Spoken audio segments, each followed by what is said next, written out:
Hello हजुर दर्शन नमस्ते। यहाँहरूलाई स्वागत छ मेरो यो अनलाइन अर्निङ च्यानलमा। आज म यहाँहरूलाई यस्तो एप्लिकेसनको बारेमा बताउन गइरहेको छु जुन घरै बसेर बिना मेहनत बिना लगानी कुनै पनि समयमा गर्न सकिन्छ र त्यो एप्लिकेसनको हो पोपो लाइभ। आज म यो पोपो लाइभको बारेमा हरेक कुराहरू बताउने छु। त्यसैले यस एप्लिकेसनको लाभ उठाउनको लागि यो भिडियोलाई पुरा हेर्नुहोला र सब्सक्राइब पनि गर्नुहोला। अनि नजानेका कुराहरू केही छन् भने कमेन्ट सेक्सनमा गएर भन्नुहोला। ल अब सुरु गरौँ यसका बारेमा नम्बर वाइज बताउने छु। र पहिलो नम्बरमा हामीले यसलाई डाउनलोड कसरी गर्ने र दोस्रो नम्बरमा यसमा रजिस्ट्रेसन कसरी गर्ने, यसलाई भेरिफाई कसरी गर्ने भन्ने कुरा बताउने छु। र तेस्रो नम्बरमा यसमा कसरी कमाइ गर्न सकिन्छ र चौथो नम्बरमा यसमा कमाएको पैसा कसरी र के माध्यम युज गरेर हामीले विथड्र गर्न सकिन्छ भन्ने कुराहरू मैले बताउँछु। ल पहिलो कुरा यसलाई डाउनलोड गर्नको लागि डिस्क्रिप्सनमा यसको लिङ्क दिएछ। त्यो तलको डिस्क्रिप्सनमा तपाईँले टच गर्नुभयो भने यस्तो खाले इन्टरफेस आउनेछ। यो इन्टरफेसमा तल डाउनलोड इमिडिएटली लेखेछ, त्यसैलाई टच गर्नुहोला।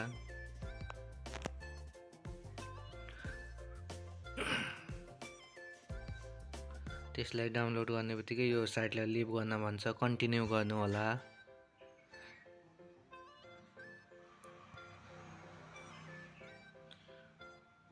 कन्टिन्यू पछि प्रोसेसिङ हुन्छ अनि पोपो लाइभ खुल्नेछ। यसमा गुगल र फेसबुक दुईवटा अप्सन दिएको हुन्छ। मैले गुगलबाट गर्छु, तपाईँले जुन चाहिँ राम्रो लाग्छ उचित लाग्छ त्यसबाट गर्नुहोला। अनि यहाँ एग्रिमेन्ट एक्सेप्ट गर्न भन्छ, एक्सेप्ट गर्नुहोला। एक्सेप्ट गरिसकेपछि तपाईँहरू यहाँ आफ्नो गुगल आइडीहरू देखाउँछ, कुन चाहिँ गुगल आइडीबाट बनाउने हो त्यसलाई सिलेक्ट गर्नुहोला। ल अनि एग्रिमेन्ट यहाँ एग्री भनेर गर्नुहोला।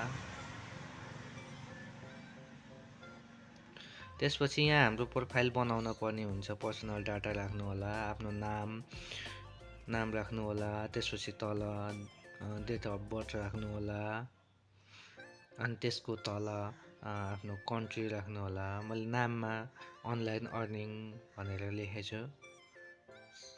अनि त्यसपछि यो गरिसकेपछि तपाईँले मेल हुनुहुन्छ भने मेल गर्ने, फिमेल हुनुहुन्छ भने फिमेल गर्ने। त्यो गरिसकेपछि सबमिट गर्नुपर्ने हुन्छ। मेरो डेट भनेको जति राखे पनि हुन्छ, एक्ज्याक्ट मिल्नपर्छ भन्ने छैन। आफ्नो डेट अफ बर्थ आफ्नो हिसाबले राख्नुहोस्। त्यही हो, तपाईँको 18 वर्षभन्दा माथिको हुनुपर्ने हुन्छ। त्यो मिलाएर त्यति गर्नुहोला। कन्ट्रीमा नेपाल लेख्नुहोला। नेपाल लेखेपछि त्यहाँ नेपाल नै आउँछ, त्यहाँ टाइटलै आउँछ, त्यसलाई सेलेक्ट गर्नुहोला।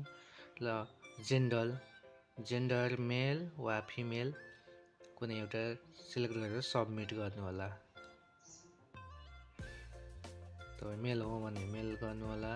यहाँ पिक्चर पनि माग्ने छ, तपाईँले पिक्चर पनि दिन सक्नुहुन्छ। पिक्चर दिए राम्रो। मैले यही पोप्पोको लोगो जो हालिदिन्छु, तर यसले एक्सेप्ट गर्छ कि नै भन्ने कुरो हो। एक्सेप्ट सायद नगर्ला। एक्सेप्ट गरेन भने यसैको आफ्नै हिसाबले यसले राखिदिन्छ पिकहरू। त्यति गरिसकेपछि तपाईँ पोपो लाइभको यो उसमा आउनुहुन्छ, ड्यासबोर्ड भन्नेमा। ड्यासबोर्ड भनेको यहाँ लाइभ भनेर लेख्छ। यति आइसकेपछि यिनीहरूलाई ब्याक गर्नुहोला। त्यसपछिको इन्टरफेस यस्तो हुन जान्छ। यो भनेको रिवार्डको अप्सन देखाह के गर्दा के पाइन्छ भनेर। रिवार्ड खोल्नुभयो भने तपाईँले पिके खेलेर 10,000 पोइन्ट, ऱ्यान्डम खेलेर यति पोइन्ट सबै यहाँ देखाउने हुन्छ। यसको बारेमा मैले विस्तृत रूपमा बताउने छु। पहिला हामी प्रोफाइल बनाउनको लागि यो राइट साइडको कर्नरमा त्यो एउटा टाउको जस्तो आइकन देखा, त्यसलाई टच गरौँ। त्यसलाई टच गरेपछि हाम्रो प्रोफाइल खुल्ने छ। तपाईँको प्रोफाइलमा हेर्न सक्नुहुन्छ। यहाँ सुरुमै तपाईँको यो प्रोफाइलको पिक र नामहरू लेखेको हुन्छ। यसमा जानुहुन्छ भने यसमा तपाईँको प्रोफाइलहरूबारे देखाउँछ, जसमा तपाईँको नाम माथिको हुन्छ। तल फलो भनेको तपाईँले कतिजनाले फलो गर्नुभयो, फलोवर्स भनेको तपाईँले कतिजनाले फलो गर्नुभएको छ उहाँको देखाउँछ।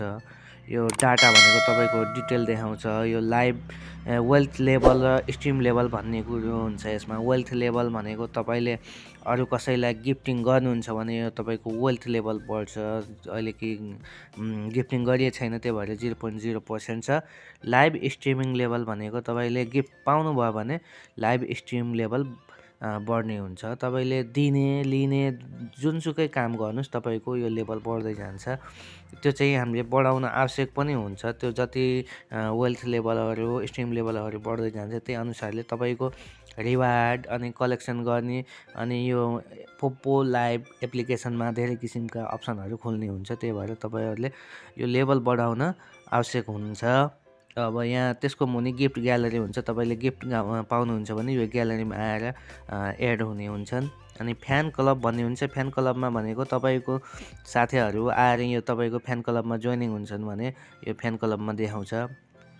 फ्यान ऱ्याङ्किङ भनेको तपाईँको तपाईँलाई दिने गिफ्टरहरूको कसले कति दियो, कुन 1 नम्बरमा छ, कुन 2 नम्बरमा छ भनेर यो फ्यान ऱ्याङ्किङमा देखाउँछ। अब पर्सनल इन्फर्मेसन भनेको यो तपाईँलाई पोपोले के कस्तो तपाईँले सेटिङ मिलाउनु भयो त्यसको बारेमा यहाँ यसले आफ्नै तरिकाले इन्फर्मेसन दिएको हुन्छ। अब यो वन्डरफुल मोमेन्ट भनेको तपाईँहरूले कुनै मोमेन्ट ठिक लाहा भने या फेरि कुनै पोस्ट गर्न मन लाहा भने पोस्ट गर्नुहुन्छ भने यो क्यामेराबाट गर्नु होला। त्यो गरिसकेपछि यहाँ आएर देखाउने हुन्छ है। तपाईँले आफ्नो प्रोफाइललाई एडिट गर्न चाहनुहुन्छ भने माथिबाट यो कलमको सिम्बलमा टच गर्नु होला। यहाँ आएर तपाईँले पिकहरू एड गरेर यहाँ राख्न सक्नुहुन्छ। निकनेम यहाँबाट जुन हाम्रो यो के अरे जिमेलकै यो नाम यहाँ आएको हुनाले हामीले चेन्ज त गरेको थियौँ अनलाइन अर्निङ, तर यहाँ उसकै नाम आएको है चाहिँ यो चेन्ज गर्न चाहनुहुन्छ भने गर्न सक्नुहुन्छ। यो मेल फिमेल मैले फिमेलबाट गराएको छु यो ताकि तपाईँहरूलाई बुझाउन सजिलो होस् भनेर, त्यही भएर यो मैले फिमेलबाट बनाएको हो। अनि डेट अफ बर्थ नेपाल यो सबै यहाँबाट हेर्न सक्नुहुन्छ आफ्नो डिटेलहरू। यति भइसकेपछि हामीले यो आफ्नो प्रोफाइलमा आएर यताको कुरा बुझौँ। यो फ्रेन्ड भनेको तपाईँले बनाउने फलो गर्ने, उताबाट फलो आउने, दुइटैतिरबाट फलो भइसकेपछि फ्रेन्ड लिस्टमा आउँछ। फलो भनेको तपाईँले अरूलाई फलो गर्नुहुन्छ भने यो फलो लिस्टमा आउँछ।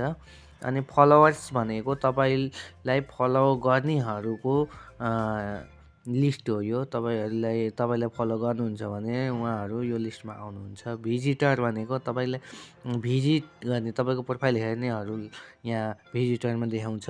त्यसपछि यो भिआइपी लेखेछ, यो भिआइपी तपाईँले किन्न पर्ने हुन्छ। बिस्तारै सिक्दै जाँदाखेरि यो गर्न सक्नुहुन्छ। अहिले त्यो आवश्यक छैन। मैले यसको सामान्य कुराहरू सबै बताउँदैछु। यो कुराहरू बुझिसकेपछि तपाईँलाई पोपोमा चलाउन सजिलो हुन्छ। पोपोका सबै कुराहरू बुझिसकेपछि यसबाट के कसरी कमाउने सजिलो हुन्छ। त्यसको कारणले मैले हरेक कुराहरू तपाईँहरूलाई बताउँदैछु, ध्यान दिएर सुन्नु होला हेर्नु होला। कोइन भनेको तपाईँले यहाँ आएर कोइनहरू अर्निङ गर्नुपर्ने हुन्छ। अर्निङ कसरी गर्ने भन्दाखेरि यहाँ लक्की बक्स हुन्छ, धेरै कुरा हुन्छ है। मैले अहिले सामान्य कुराहरू बताउँछु। यसको लागि विशेष कसरी कमाउने पोइन्टहरू कोइनहरू भनेर मैले छुट्टै अर्को पार्ट भिडियो यसको पोपोको ल्याउने छु, त्यो विस्तृत रूपमा हुन्छ।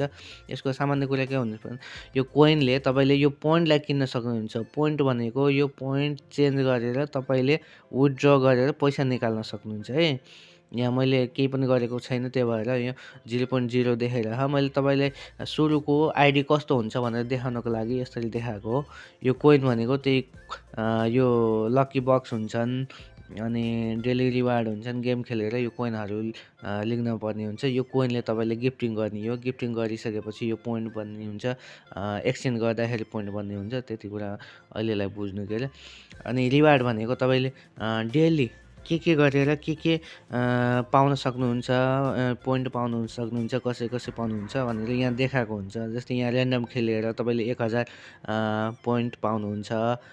3 ऱ्यान्डम विन गर्नुभयो भने 2000 पाउनुहुन्छ। 7 वटा जित्नुभयो भने 5000 जित्नुहुन्छ। यसरी देखाएको हुन्छ। अनि डेली लाइफ हामीले भनेका प्रत्येक कुरा तपाईँले एकदम ध्यान दिएर सुन्नु र यसलाई फलो गर्नुभयो भने अनि मात्र तपाईँले पाउनुहुन्छ। नआयो भने तपाईँले यसको हामीले भनेको कुराहरू फलो गर्नु भएन भने तपाईँले पाउने रिवार्ड घट्न सक्छ है। पोको नियम एकदम स्ट्रिक्ट छ। जस्तै यहाँ भने 1 घन्टा तपाईँले लाइभ स्ट्रिमिङ लाइभ बस्नुपर्छ है।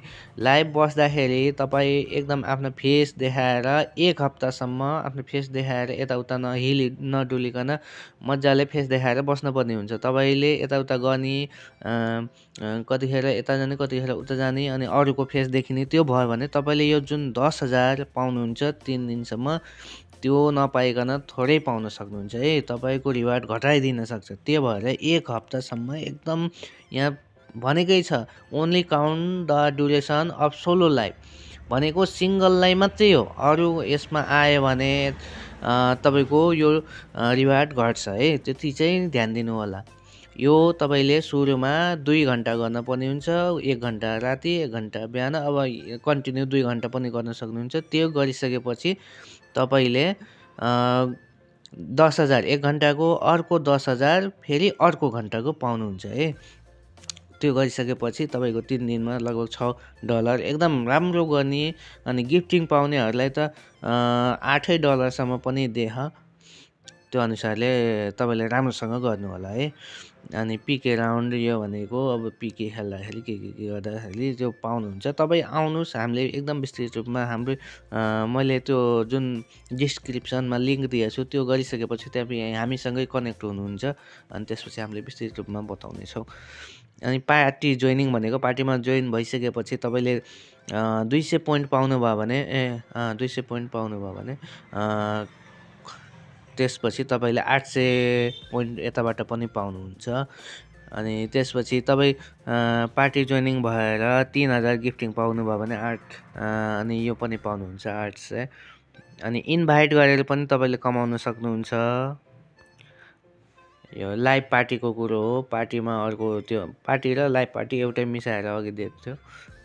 त्यही नै हो यहाँबाट गर्ने रिवार्डको अप्सन। ऱ्याङ्क भनेको तपाईँले के कति गर्नुभयो यो वर्ल्ड वाइड देखाउँछ के अरे। तपाईँले यसमा अब यो गर्नलाई अहिले सुरुमै त सक्नुहुन्न, पछि यो गर्न सकिन्छ होला होस्ट गरेर। स्टोर भनेको तपाईँको यो यहाँ आएर तपाईँसँग कोइन छ भने यस्ता यस्ता फ्रेमहरू यो थेम्सहरू किन्न सक्नुहुन्छ। त्यो चाहिँ नि अब कमाइसकेपछिको कुरो हो। पहिला त हामीले कसरी कमाउने त्यो कुराहरू सिकौँ। इन्भाइट गरेर भनेको तपाईँको साथीहरूलाई इन्भाइट गर्न सक्नुहुन्छ। इन्भाइट गरे बापत पनि तपाईँले केही पर्सेन्ट पाउनुहुन्छ। तपाईँ तर त्यो रुलहरू फलो गरेर गर्नुपर्ने हुन्छ। रुल नजानिकन यो गर्न काम लाग्दैन। तपाईँले पाउन सक्नुहुन्न। रुल एकदम फलो गरेर गर्नुपर्ने हुन्छ। फ्यान क्लब भनेको तपाईँको त्यो अघि मैले भनिसकेँ। तपाईँको साथीहरू जुन फ्यान क्लबमा जोइनिङ भयो भने यहाँ देखाउँछ है। अनि अथेन्टिकल यो एकदम आवश्यक छ है। त्यो प्रोफाइल खोलिसकेपछि सुरुमा आएर यहाँ फेस भेरिफाई गर्नुपर्ने हुन्छ। फेस भेरिफाई गर्नको लागि यहाँ गो गर्ने अनि यस्तो खाले इन्टरफेस खुल्छ। यसमा तपाईँले सुरुमा आफ्नो फोटो राख्न पर्ने हुन्छ। मैले एउटा लोगो राख्छु। लोगो राखिसकेपछि लोगो सिलेक्ट गरेन, यसले सपोर्ट गरेन। मैले एउटा मान्छेकै फोटो हाल्न पर्ने हुन्छ। मान्छेको फोटो हाल्छु। मान्छेको फोटो हालिसकेपछि सुरुमा आफ्नै फोटो हाल्न पर्ने हुन्छ। त्यसपछि भेरिफाई भइसकेपछि तपाईँले लोगो जे पनि हाल्न पर्ने हुन्छ। यो गरिसकेपछि अब स्टार्ट सर्टिफिकेट गर्न पर्ने हुन्छ। स्टार्ट सर्टिफिकेट भनेको तपाईँको फेस भेरिफाई गर्ने हो। फेस भेरिफाई यसरी फ्रन्ट क्यामेरा खुल्ने छ। तपाईँले यसले जे भन्छ त्यही गर्नु होला। आँखा ब्लिङ्क गर्न भन्यो ब्लिङ्क गर्नु होला। टाउको हल्लाउनु होला। यति गरिसकेपछि मैले पहिले गरिसकेको हुनाले मेरो फोटो र फेस म्याचिङ नभएर मलाई सर्टिफिकेट गरेन। तपाईँहरूले आफ्नो फोटो र आफ्नै फेस राख्नुभयो भने सर्टिफिकेट गरिदिन्छ, तपाईँले एथोराइज हुन्छ है। त्यो गरिसकेपछि बाइन्ड अ फोन नम्बर भन्छ। फोन नम्बर तपाईँले यहाँ आफ्नो कुनै नम्बर छ भने एड गर्नु होला, त्यो तपाईँको सेक्युरिटी स्ट्रङ हुन्छ है। त्यो गरिसकेपछि तपाईँले यहाँ गार्डियन्स भनेको हुन्छ। गार्डियन्स भनेको यो अब आफ्नो यो गार्डियन्स बढाउन सकिन्छ। तल तपाईँको टाइटल देखाउँछ, त्यस्तै कुरा हो नि। यो अब किन्नलाई पैसा लाग्ने कुरो हो। अहिले यो कुरालाई ध्यान नदिकन लाइभ डाटा भनेको तपाईँले कुनै होस्टिङ गर्नुभयो भने, पिके खेल्नुभयो भने, या फेरि लाइभ बस्नुभयो भने त्यहाँबाट के कति कमाउनु भयो त्यो देखाउँछ त्यहाँबाट। ब्याकप्याक भनेको तपाईँको आउटफिटहरू के छन् भनेर यहाँ देखाउँछ। फ्रेमहरू, रुम बबल्सहरू, डाटा कार्डहरू सबै यहाँ देखाउने हुन्छ। अनि हेल्प भनेको तपाईँले यहाँ केही समस्या पऱ्यो भने डाइरेक्ट पोपोसँग पनि हेल्प माग्न सक्नुहुन्छ। यहाँ यो रिपोर्ट गरेर धेरै किसिमका त्यहाँ अप्सनहरू देखाउँछ। एकदम जरुरी कुरो चाहिँ यहाँ आउँछ है। एकदम जरुरी कुरो के हुन्छ भन्दाखेरि एजेन्सी जोइनिङ गर्दाखेरि तपाईँले एकदम ध्यान दिएर कसले सपोर्ट गर्छ होइन, कसले के गर्छ, कसले बताउँछ, तपाईँले समस्या पर्दाखेरि कसले तपाईँलाई हेल्प गर्छ, त्यो सबै बुझेर मात्र एजेन्सी जोइन गर्नु होला। जस्तै हाम्रो एजेन्सी भनेको एसपी एजेन्सी हो। एसपी एजेन्सीमा गएर तपाईँले सपोर्ट पाउनुहुन्छ। त्यस्तै अब सुरुमा तपाईँले जोइनिङको लागि यदि जोइनिङ आफै गर्न चाहनुहुन्छ भने जोइन्ट माई एजेन्सीमा आएर जोइन्ट एजेन्ट गर्ने भने तपाईँले मैले स्क्रिनमा हाम्रो एजेन्सीको नम्बर राखिदिएको, तपाईँ आएर यहाँ त्यो एजेन्सी नम्बर यहाँ राखिदिन सक्नुहुन्छ होइन। एजेन्सी नम्बर राखेर इन्टर एजेन्ट आइडी भनिदिनु भयो भने गरिदिनु भयो भने तपाईँ एजेन्सी जोइन हुनुहुन्छ है। त्यसको लागि यहाँ एजेन्सीको नम्बर हाल्नु होला, 21520758 गर्दै यहाँ लोगो नै देखाउँछ एजेन्सीको। त्यसपछि प्लिज इन्टर एजेन्ट आइडी गरिदिनु होला। त्यो गरिसकेपछि यहाँ कन्फर्म गरिदिनु होला। यो गरिसकेपछि तपाईँ एजेन्सी जोइनिङ हुनुभयो। अब लेभलको कुरा आउँछ। लेभल भनेको तपाईँको मैले भने नि तपाईँले गिफ्टिङ गर्नुहुन्छ भने तपाईँको वेल्थ लेभल बढ्छ। जस्तै यहाँ यसको डिटेल दिएको हुन्छ कति गर्दा कति हुन्छ भनेर। वेल्थ लेभलको यहाँ हेर्नु, लेभल 1 मा तपाईँले 0 गिफ्टिङ गर्नुभयो भने 0 मा 1 लेभलमा बस्नुहुन्छ। यदि तपाईँले 0 बाट 3000 गिफ्टिङ गर्नुभयो भने 3000 कोइनले गिफ्टिङ गर्नुभयो भने 2 लेभलमा, 6000 गर्नुहुन्छ भने 3 लेभलमा, 16000 गर्नुहुन्छ भने 4 लेभलमा। यसरी नै तपाईँको लेभल बढ्दै जान्छ। लाइभ स्ट्रिममा भनेको तपाईँले गिफ्टिङ पाउनु भएन भने 1 लेभलमा 0, यदि 10,000 पाउनुहुन्छ भने 2 लेभलमा, 70,000 पाउनुहुन्छ भने 3 लेभलमा, अनि 2,50,000 पाउनुहुन्छ भने 4 लेभलमा। जसरी तपाईँले पाउने गिफ्टिङ बढ्दै जान्छ त्यसरी नै तपाईँको लेभल पनि बढ्दै जान्छ है। यो आफ्नो लेभल हेर्नलाई यो लेभलमा आएर हेर्न सक्नुहुन्छ। अनि यो पोपोको बारेमा हेर्न सक्नुहुन्छ। सेटिङ भनेको यहाँ सेटिङमा तपाईँले सेटिङहरू पुरा गर्न पर्ने हुन्छ। जस्तै यहाँ पासवर्ड राख्न सक्नुहुन्छ, फोन नम्बर मैले यहाँ उहरू राखेको छैन, मोबाइल नम्बर राख्न भने छ, इमेल राख्न भने मैले यो नराखेको कारणले यो लो सेक्युरिटी भने। तपाईँ यहाँ आएर फोन नम्बरमा बाइन्डमा गरेर तपाईँले फोन नम्बर राख्नुहोस्, इमेल एड्रेसमा राख्नुहोस्। त्यो गरिसकेपछि यहाँ हाई सेक्युरिटी भनेर लेख्छ, त्यो भनेको सेभ हो है। ल ठिक छ, यही नै गर्ने हो यहाँबाट। यो गरिसकेपछि हाम्रो हुन्छ के अरे यो सेटिङ पुरा भयो। अब यो यसको फेसबुकमा गएर गरिदिनु भयो भने यो हुन्छ। हामीले अब गरेको कुराहरूमध्ये प्रोफाइल क्रिएट गरियो, डाउनलोड गरियो, प्रोफाइल क्रिएट गरियो, एजेन्सी कसरी जोइन गर्ने त्यो गरियो, अर्निङ कसरी गर्ने त्यो पनि लगभग मैले मोटामोटी बताइसकेँ। अब आयो यसलाई विथड्र कसरी गर्ने। तपाईँले आफ्नो प्रोफाइलवाला यो आइकनमा आउनुहोस्। यहाँ गरिसकेपछि तपाईँ यो पोइन्टमा टच गर्नुहोस्। पोइन्टमा टच गरिसकेपछि पोइन्टमा टच गरिसकेपछि यहाँ 0 एभाइलेबल हामीले विथड्र गर्ने अप्सन चाहियो। विथड्र गर्नको लागि विथड्रमा जाने, विथड्र नाउमा यहाँ देखाएन। यसको लागि पहिला हामीले पेमेन्ट मेथड सिलेक्ट गर्ने। त्यो गरिसकेपछि यहाँ हेर्न सक्नुहुन्छ इपेबाट निकाल्न सक्नुहुन्छ, ई सेवाबाट निकाल्न सक्नुहुन्छ, डाइरेक्ट लोकल ब्याङ्कमा निकाल्न सक्नुहुन्छ, पेनियरमा निकाल्न सक्नुहुन्छ, खल्तीमा निकाल्न सक्नुहुन्छ, आइएमइपीमा निकाल्न सक्नुहुन्छ, मोरुमा। यो सबै नेपाली नै लोकल वालेटहरू हुन्। यहाँबाट यहाँ माथि नै देख्नुहुन्छ नेपालको यो वालेट हुन्, नेपाल लेखेको यहाँबाट तपाईँले मजाले निकाल्न सक्नुहुन्छ है। यति गरिसकेपछि तपाईँले मजाले चलाउन सक्नुहुन्छ। कि तपाईँलाई कन्फ्युजन छ, डाउट छ भने यहाँ तल कमेन्ट सेक्सनमा पनि गएर त्यो लेख्न सक्नुहुन्छ हैन। अनि त्यसपछि अरू केही कुरा सिक्न छ भने मजाले कमेन्ट गरेर भन्नु होला। मैले सकेको कुराहरू, जानेको कुराहरू सिकाउँछु। ल आजलाई यति नै। अब अर्को पार्टको भिडियोमा यसको अझै अर्को कुराहरू मैले बताउने छु है। हस् त, धन्यवाद।